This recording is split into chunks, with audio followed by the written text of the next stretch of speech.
जय श्रीमन नारायण। आज हम लोग सनातन धर्म के उत्कर्ष भाग 3 को लेकर उपस्थित हैं।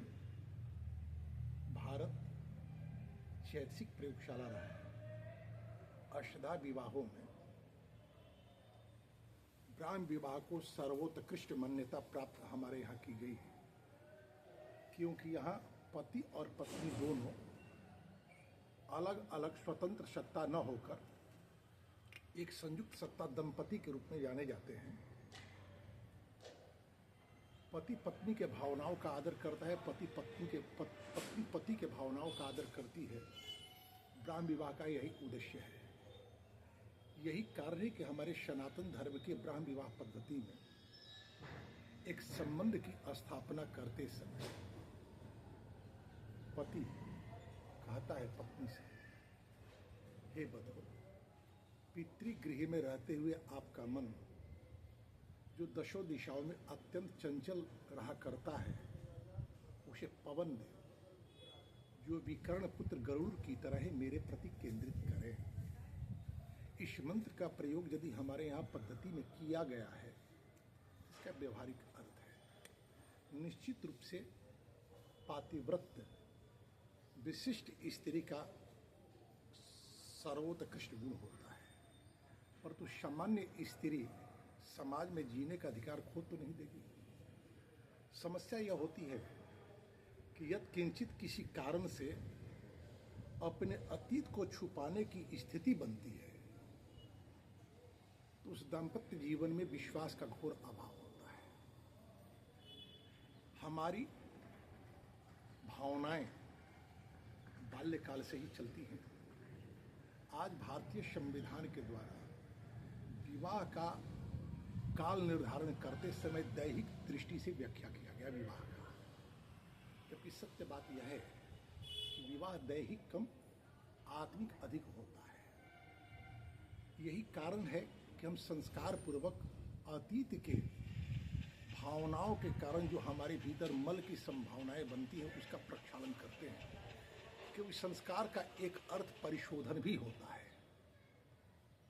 जैसे कपड़ा पहनने से गंदा हो गया है, सोने के आभूषण अंग के संस्पर्श से गंदे हो गए हैं, भोजन बनाने से पात्र गंदा हो गया है, तो उसका हम पुनर्संस्कार करते हैं। तो आधान काल से लेकर हमारे माता पिता के भावनाओं, गर्भपोषण और सामाजिक परिवेश के कारण यदि किंचित हमारे भीतर यदि कोई कुवृत्ति आई है, तो उसे संस्कार के द्वारा हम परिशोधित कर एक नए जीवन का आरंभ कर सकते हैं।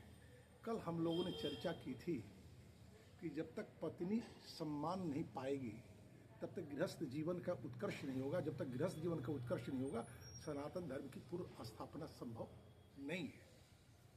अब विचार करें कि हम अपनी पत्नी, हमारे समाज में गृहस्थ जीवन में पत्नी को समुचित सम्मान कैसे मिले।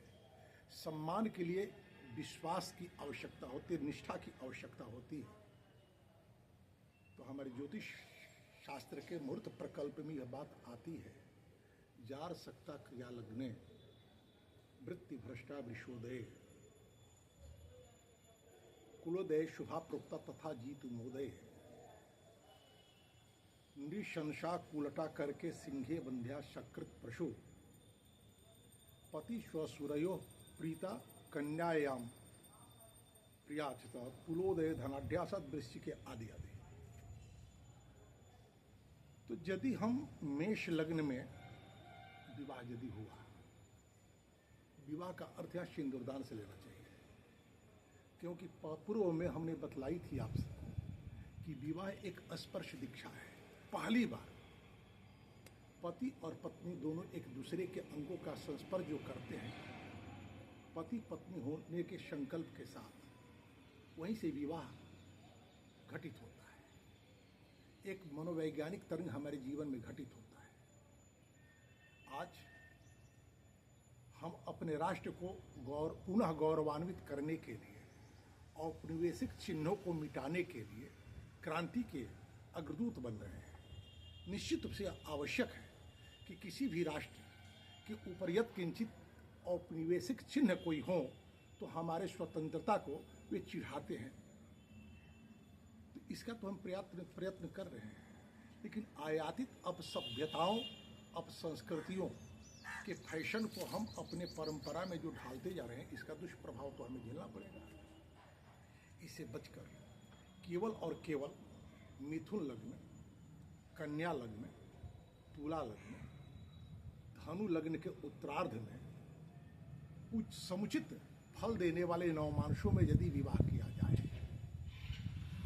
तो संभव है कि हमारे जीवन में विश्वास, समृद्धि और उद्देश्य की पूर्णता सुनिश्चित हो सकती है।